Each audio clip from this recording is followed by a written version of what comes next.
Chapter 20. Fingers.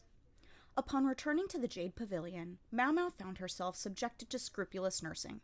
She was changed into fresh clothes and thrown into bed, not in the cramped room she usually occupied, but in a much larger spare room, made up with a proper bed. After a bit of rest on this new silk bedding, Mau Mau thought of the straw mat on which she usually slept and felt like she had ascended from a bog into the clouds.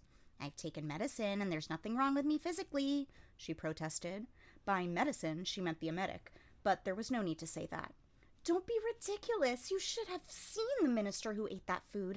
I don't care if you did get the stuff out of your system. There's no way you're fine and dandy," Yinghua said, pressing a damp cloth to Mau Mau's forehead with concern. Stupid, stupid minister, Mau Mau thought. She wondered if he had really managed to get it all out with the first medication he was given, but her curiosity wasn't going to win her freedom here. She resigned herself to this fact and closed her eyes. It was an agonizingly long day. Mau Mau must have been more tired than she thought, because it was almost noon when she woke up. That wasn't good for a lady-in-waiting. She hopped out of bed and changed, then went looking for Hongyang. No, wait. First... Mau Mau went back to her own room to find the face powder she always used. Not the whitening powder everyone else was so concerned with, but the stuff that created the freckles on her face. Using a polished sheet of bronze as a mirror, she tapped the spots around her tattoos with her fingertip, paying special attention to the ones above her nose. "I'm absolutely not going out without my makeup again." It was just too much trouble to explain. It crossed Mau Mau's mind that she could just pretend she had used makeup to hide her freckles, but the idea only embarrassed her. She would probably be expected to react like a blushing virgin every time somebody mentioned it. Mau Mau's stomach was rumbling, so she had one of the leftover mooncakes for a snack. She would have liked to wipe down her body, but she didn't have the time. She made a beeline for where the others were working.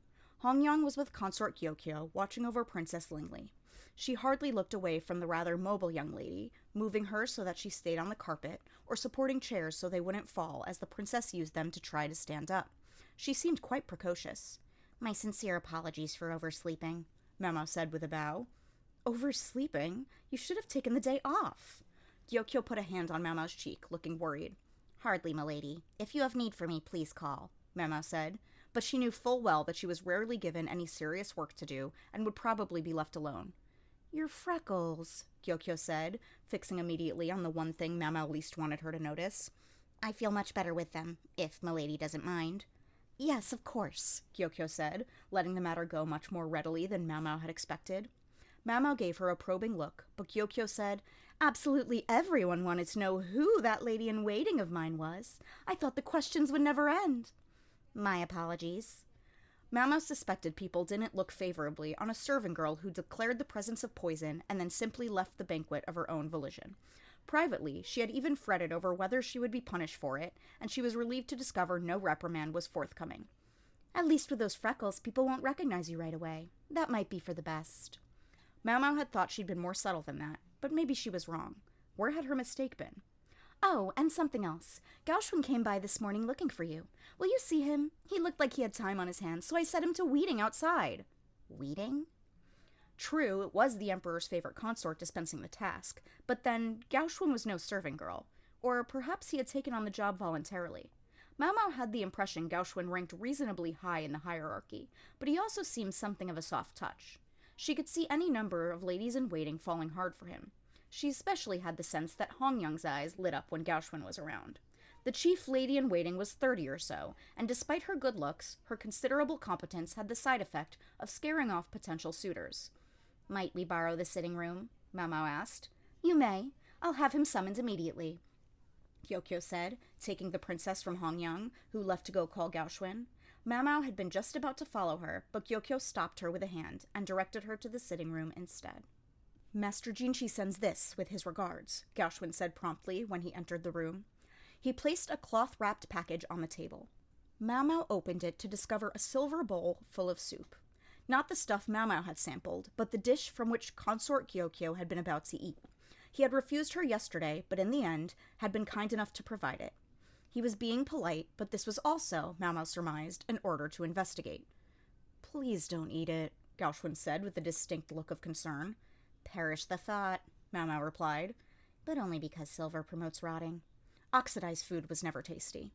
Gaoshun didn't seem to realize that she had her own reason for not drinking the soup. He watched her doubtfully. Mau Mau stared at the bowl, careful not to touch it directly, and she was staring at the bowl, not at the contents. Learning anything? Gauchwin asked. Did you touch this with your bare hands? No, I only took out some of the contents with a spoon to ascertain whether they were in fact poisonous. Then he had wrapped it in a cloth to bring to Mau Mau, apparently leery of touching a bowl full of poison. That caused Mau Mau to lick her lips in anticipation. All right, wait here a moment. She left the sitting room and went to the kitchen, rifling through the shelves looking for something. Then she went back to the room in which she'd been sleeping earlier. She ducked her head toward the fancy bed, splitting the cloth at the seams and pulling on some of what was inside before going back to where Gauchwin was waiting. To his eyes, she was simply carrying some white powder in one hand and soft-looking padding in the other. Mau Mau balled up the padding and dusted the powder, flour, on it. Then she tapped it gently against the silver bowl. Gauchwin peered at her curiously. What's this? He asked, observing the marks that appeared on the bowl. Traces of human touch. Human fingers easily left prints on metal, particularly silver. When she was young, Mau Mau's father had daubed dyes on vessels she wasn't supposed to touch to stop her from getting into mischief. Her little trick with a flower just now was a stroke of inspiration born of that old memory, and even she was surprised how well it had worked. If the flower had been a little finer, the prints might even have been easier to make out. Silver vessels are always wiped down before use. They would be worthless if they were cloudy, after all. Several different sets of prints were evident on the bowl. From their position and size, it was possible to guess how the bowl had been held, even if the exact patterns of the prints aren't quite visible. This bowl has been touched, Mau Mau said, but then she stopped. Gauchwin was too perceptive to miss the way she came up short. Yes, what's wrong? Nothing. There was no point clumsily trying to keep secrets from Gauchwin, even if it would render her little charade of the day before meaningless. Mau Mau let out a small sigh. This bowl has been touched by 4 people in all, I would guess. She pointed to the differing patterns in the white dust, careful not to touch the surface herself. One doesn't touch the bowl while polishing it, so we can presume the prints belong to the person who doled out the soup, the one who served it, the virtuous consort's food taster, and one more unidentified person. Gauchwin turned an intense look upon her. Why the food taster? Mau Mau wanted this to end quietly, but it would all depend on how this taciturn man reacted. It's simple, because I suspect the food taster deliberately switched the bowls. She knew perfectly well what her mistress could and could not eat, and had changed the bowls on purpose. With malice aforethought, Mau Mau set the bowl down, an unpleasant look flashing across her face. It's a form of bullying. Bullying? Gauchwin repeated, as if he couldn't quite believe it. And who could blame him?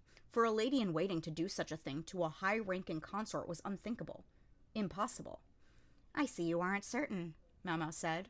If Gauchwin didn't appear to wish to know, Mau Mau had no inclination to tell him.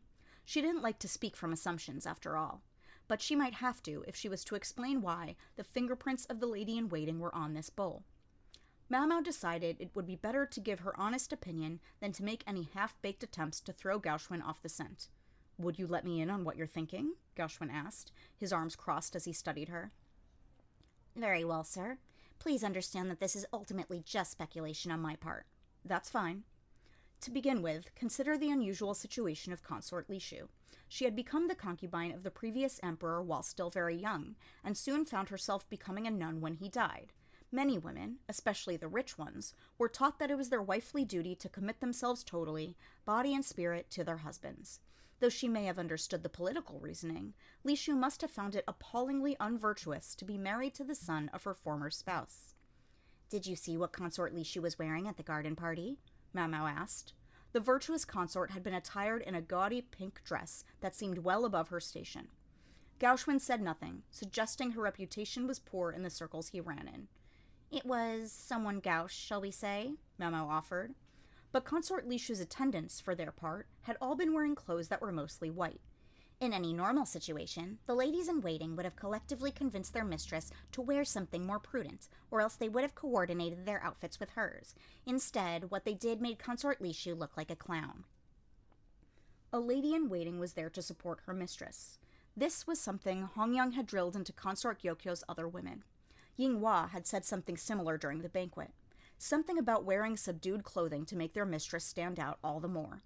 With that in mind, the argument with Consort Lishu's ladies-in-waiting about clothing took on a new aspect. The pure consort ladies-in-waiting were reprimanding them for their unconscionable behavior. The Kalu Lishu was at the mercy of her serving women, who must have flattered her and insisted the pink dress would look good on her. There was no doubt in Mau Mau's mind. In the rear palace, all around were enemies. The only people one could trust were one's ladies-in-waiting, and these had betrayed that trust to humiliate their mistress.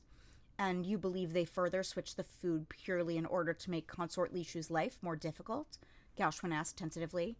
Yes, though funnily enough, it saved her. Poison came in many varieties. Some were quite strong, but showed no immediate effects. In other words, had the bowls not been switched, Lishu's food taster would still have shown no ill effects, and the consort would probably have drunk the soup, presuming all was well. I think that's enough speculation for today. Mau Mau picked up the bowl again and pointed to the rim. I suspect these are the fingerprints of whoever put the poison in here. Perhaps they pinched the rim of the bowl while they did so. One must never touch the rim of a food vessel, something else Hong Yang had taught them. One's fingers must not dirty anything that might be touched by the lips of some noble person. That's my view of what happened, Mau Mau said. Gauchwin rubbed his chin and gazed at the bowl. May I ask you one thing? Yes, sir. Mau Mau passed the vessel, still cradled in its cloth, back to Gauchwin. Why did you attempt to cover for that woman? In contrast to Mau Mau's strained expression, Gauchwin appeared downright curious. Compared to the consort, Mau Mau said, the life of a lady-in-waiting is all too cheap, particularly that of a food taster. Gauchwin nodded easily, as if he understood what she was saying. I'll make sure Master Jinshi understands the situation. My thanks. Mau Mau politely watched Gauchwin leave, and then she slumped into a chair. Right, I'll have to thank her. Since she was kind enough to change them, after all. Mau Mau really ought to have drunk it, she thought. Such is how matters stand, sir, Gauchwin said, concluding his report on what he had learned at the Jade Pavilion. Jinshi, who had been too busy to go himself, ran a hand through his hair thoughtfully. Papers were piled on his desk, and his chop was in his hand. In the whole administrative office, large but barren, only he and Gauchwin were present. I never cease to be impressed by what a fine talker you are, Jinshi said. If you say so, sir, his ever-intense aide said curtly. Whatever the case, it was clearly an inside job. The circumstances seemed to suggest so, Gauchwin said, furrowing his eyebrows. He always got right to the point. Jinshi's head hurt. He wanted to stop thinking. Among other aggravations, he'd had no time to sleep since the day before, nor even to change his clothes. It was enough to make him want to throw a temper tantrum. Your, poker face is slipping, sir. Jinshi's usual sweet smile was gone. He wore a sullen look that honestly looked more appropriate for a man of his youth, and Gauchwin seemed to read him like a book. No one else is here. Does it really matter? His minder was always so strict. I am here. You don't count. Yes, I do. Jinshi had hoped the joke would get him out of this, but Gauchwin, serious and diligent, never did have a sense of humor at the right times. What a burden it was to have someone minding your every move from the day you were born. You're still wearing your hair stick, Gauchwin said, pointing to his head. Oh, crap. Jinshi didn't usually talk that way. It was fairly well hidden. I doubt anyone noticed. Jinshi pulled out the stick to reveal an accessory of considerable craftsmanship. It was carved in the shape of the mythical Qilin, a sort of cross between a deer and a horse. It was said to be the chief of the sacred beasts, and the right to wear its likeness was conferred only upon those of considerable rank. Here, keep it somewhere safe. Jinshi tossed the stick nonchalantly at Gauchwin. Be careful with that. It's immensely important. I understand. You certainly don't. And then, having gotten in the last word, the man who had been responsible for Jinshi for well nigh 16 years left the office. Jinshi, still comporting himself like a child, laid down across the desk. He still had so much work to do. He needed to hurry up and make some free time for himself. All right, let's get to it. He gave a great stretch and picked up his brush. In order to have too much time on his hands, first he had to finish his work.